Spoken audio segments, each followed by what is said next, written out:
Hello my dear friends, आप सभी का हमारे चैनल करंट स्टडी पर स्वागत है। दोस्त हम बात करेंगे अप्लाइड मैकेनिक्स की। तो आपको बताना चाहेंगे अप्लाइड मैकेनिक्स में हमने आपको अभी तक 21+ वीडियो प्रोवाइड करा दिया है। उसके लिए आपको करना क्या दोस्त, डिस्क्रिप्शन में लिंक है अप्लाइड मैकेनिक्स के प्लेलिस्ट का, लिंक पर क्लिक करें। सभी चैप्टर को टॉपिक वाइज हमने कंप्लीट किया है, आप सभी वीडियो देख सकते हैं।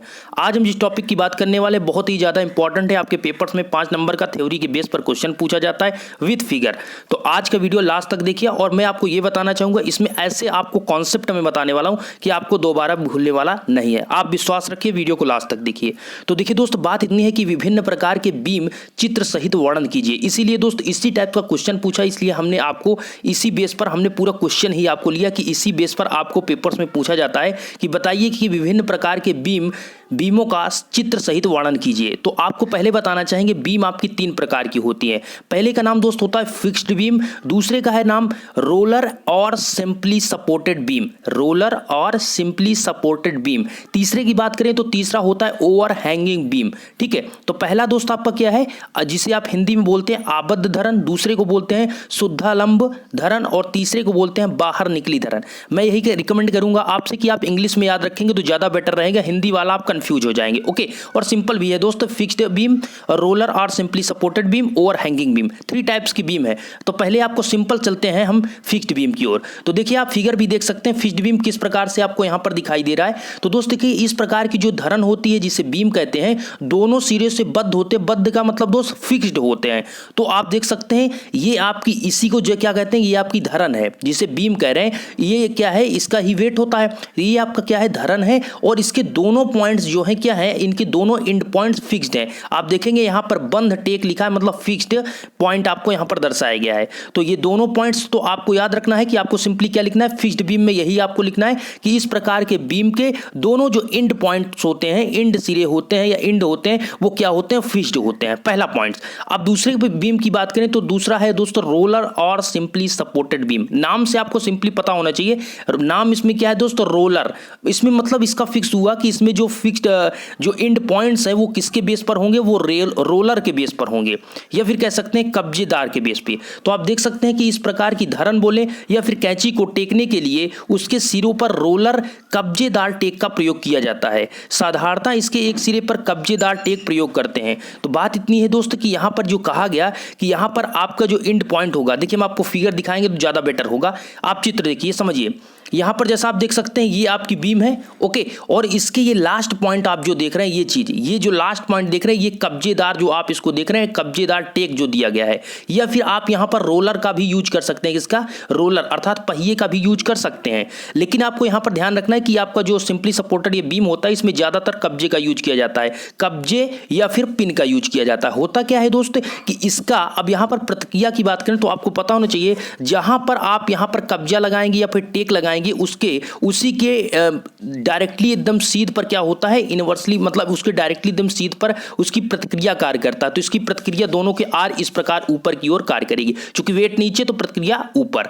तो यहां पर क्या हुआ दोस्त कि इस प्रकार की बीम में आप कब्जे का यूज कर रहे हैं और इस प्रकार की बीम के दोनों साइड पॉइंट्स फिक्स्ड नहीं होते हैं। तो सिंपली सपोर्टेड बीम का मतलब यही होता है, ये सिंपल है। और यहां पर क्या हुआ, सपोर्टेड बीम का मतलब कब्जेदार का यूज किया जाता है। तो आपसे बताया गया कि इस प्रकार की बीम में टेकने के लिए दोनों सिरों पर बताया गया कि इसके सिरों पर रोलर कब्जेदार का टोक का प्रयोग किया जाता है। और साधारणतः मतलब ज्यादा सामान्यतः जो यूज करते हैं वो एक सिरे पर कब्जेदार टेक का प्रयोग करते हैं। तो इस प्रकार के कब्जेदार टेक के कारण तो धरन या कैंची एक सिरे पर केवल घूम ही सकती है, परंतु दूसरे सिरे पर रोलर टेक के कारण यह आगे पीछे भी हो सकती है। इसका मतलब समझिए, अगर आप दोस्त कब्जे का यूज करते हैं, आप समझिए जैसे आपका घर पे दरवाजा होता है तो उसमें कब्जे का यूज किया जाता है, तो आप कब्जे के सहारे से उसको आगे पीछे कर सकते हैं, मतलब दरवाजे को क्या कर सकते हैं, वहां पर आगे पीछे कर सकते हैं। लेकिन अगर हम यहीं पर बात करें, अगर रोलर का यूज करते हैं, हम दरवाजे में रोलर नहीं लगा रहे, हम बता रहे हैं कि बीम है, अगर उसमें आप रोलर लगा देते हैं तो क्या कर सकते हैं, उसको आगे ले जा सकते हैं और पीछे भी ले जा सकते हैं।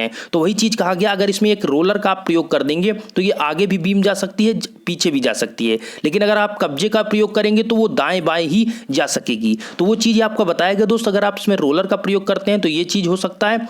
और ये आपको यहां पर ये भी बताया गया कि दोनों टोकों के बीच धरन कैंची की लंबाई विस्तार स्पैन या फिर पार्ट कहलाती है और टेकों द्वारा प्रतिक्रियाओं के बीच की दूरी भी विस्तार कहलाती है। कभी कभी धरन को दीवार पर रखकर भी सहारा दिया जाता है। इसका मतलब दोस्त यहां पर ये हुआ कि ये जो आपकी लेंथ लेंथ होती है यहाँ से ये लंबाई जो है इसको हम एल लिखते हैं, इसे इंग्लिश में स्पैन बोलते हैं या फिर इसे पार्ट बोलते हैं। अर्थात जो आपके बीम है उसकी लंबाई को पार्ट या इंग्लिश में आप उसको स्पैन बोलते हैं। इसका विस्तार क्या है? तो विस्तार दोस्त आपका यहाँ से प्रतिक्रिया से लिया जाए या फिर यहाँ से, यही इसका क्या होता है? विस्तार होता है। तो ये चीज आपको यहाँ पर सिंपली समझना है कि सिंपली सपोर्टेड बीम या फिर रोलर्स और सिंपली सपोर्टेड बीम जो होती है उसके एंड पॉइंट्स पर क्या होता है या उसके सिरों पर क्या होता है कि कब्जेदार या रोलर का प्रयोग करते हैं, उसके कोई पॉइंट्स फिक्स्ड नहीं होते हैं। नेक्स्ट पॉइंट चलते हैं दोस्तों, लास्ट बहुत इंपॉर्टेंट है, over hanging beam. Over hanging beam क्या होता है? नाम से वाकिफ हो रहा है। ओवर हैंगिंग मतलब ये क्या हो रहेगा? हवा में बात कर रहा है, हवा में ही रहेगा। इसका मतलब समझिए, हवा का मतलब कुछ भाग इसका अंदर या बाहर रहेगा। देखिए होता क्या है कि इस प्रकार की धरन अपने एक या दोनों सिरों पर टेक सपोर्ट से बाहर निकली रहती है। इसका मतलब आपने समझा दोस्त कि मतलब टेक में नहीं रहेगा, बाहर रहेगा, तो मतलब एक प्रकार से हवा की बात कर रहे हैं। तो इस प्रकार की धरन अपने एक या दो सिरे पर टेक से सपोर्ट से बाहर निकली रहती है। अब समझिएगा ये आपके 3 टाइप्स के बनेंगे, इसको समझिए। अभी हम आपको पहले फिगर दिखा देते हैं। देखिए ये आपका दोस्त क्या है, आप इसको समझिए। इसमें दोनों में अंतर सिंपली सपोर्टेड बीम में और ओवर हैंगिंग बीम में थोड़ा अंतर समझिए। ये आपकी बीम है, ठीक है, और इस बीम में आप यहाँ पर कब्जा दोनों देख रहे हैं। इसमें क्या है कि यहाँ पर दोनों क्या है, दोनों बाहर देख रहे हैं। इसमें 3 कंडीशन बनती हैं, तीनों कंडीशन को आपको समझना पड़ेगा। 3 कंडीशन क्या क्या बनती है? देखिए पहला कंडीशन दोस्त ये है कि दोनों सिरों पर टेक के बाहर निकली एक धरन दिखाई गई। यदि धरन के दोनों तरफ बाहर निकले भाग बराबर हैं और दोनों ओर बराबर निकली धरन कहते हैं। इनका मतलब ये हुआ कि अगर आपका दोस्त ये जो बीम है, इस कब्जे जहां पर आपका ये कब्जा यूज किया गया है, ये कब्जे यूज किए गए हैं, अगर इस प्रतिक्रिया से ये जो बाहर निकली दूरी है अर्थात A बराबर B अगर कंडीशन बनती है तो उस कंडीशन में आप इसको बोलते हैं both sides equal over hanging beam. ठीक है, हिंदी में इसी को बोलते हैं समान बाहर निकली धरन। इंग्लिश में आप बोलेंगे मतलब दोनों साइड में इक्वल निकला है, इसलिए इसे बोल रहे हैं both side equal over hanging beam. Next condition दोस्त ये बनती है कि यदि दोनों धरन के दोनों तरफ बाहर निकले भाग बराबर नहीं है तब इस प्रकार की बीम को क्या कहते हैं? Both side unequal over hanging beam. इसका मतलब दोस्त हुआ कि आपका जो A और B है वो डज नॉट इक्वल बी, अर्थात बी के बराबर नहीं है। अगर आपका मतलब ए बड़ा हो सकता है या फिर आपका बी बड़ा हो सकता है, मतलब कुल मिलाकर एक बड़ा एक छोटी दूरी हो सकती है, कम या ज्यादा होगी। उस कंडीशन में यहां पर ए और बी का मान जब बराबर नहीं होगा तो उस कंडीशन में इसको कहते हैं, क्या कहते हैं दोस्त? उस कंडीशन में कहते हैं both side unequal over hanging beam. और एक कंडीशन ये बनती है कि यदि धरन 3 कंडीशन है, यदि धरन केवल एक तरफ ही बाहर निकली हो तो उसे एक और बाहर निकली धरन अर्थात one side over hanging beam कहते हैं। आपको ये चीज़ें क्या समझ में आए दोस्त? आपको ये चीज़ समझना है कि जो आपकी बात करें ओवर हैंगिंग बीम की तो कह सकते हैं कि ओवर हैंगिंग बीम आपकी 3 टाइप्स की हुई।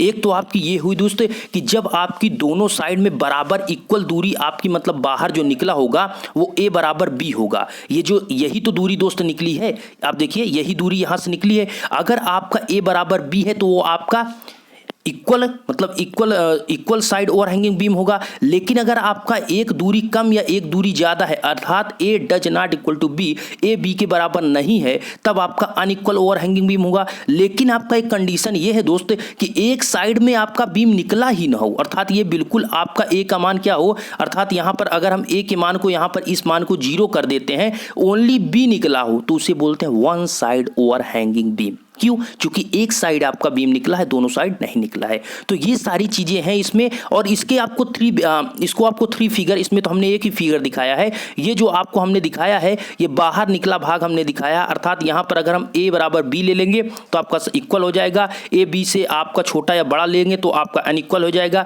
और एक साइड का खत्म कर देंगे, एक साइड का ही रखेंगे तो वो आपका one side over hanging beam होगा। तो इसके 3 फिगर आपको बनाना है और अच्छे से समझना है।